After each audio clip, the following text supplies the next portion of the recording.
अमित शाह इस्तीफा दो।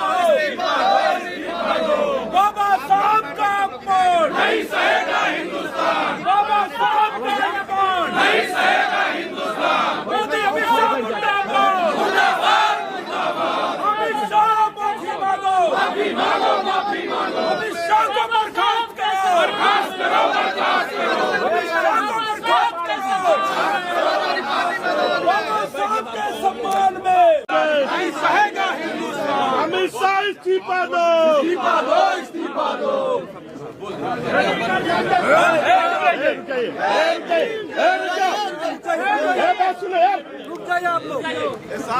जो ज्ञापन आज यहाँ प्रस्तुत किया गया है वो महामहिम राष्ट्रपति महोदय के लिए है, तो उसको विधिवत तरीके से सक्षम स्तर के माध्यम से इसको जो है वहाँ भिजवा दिया जाए।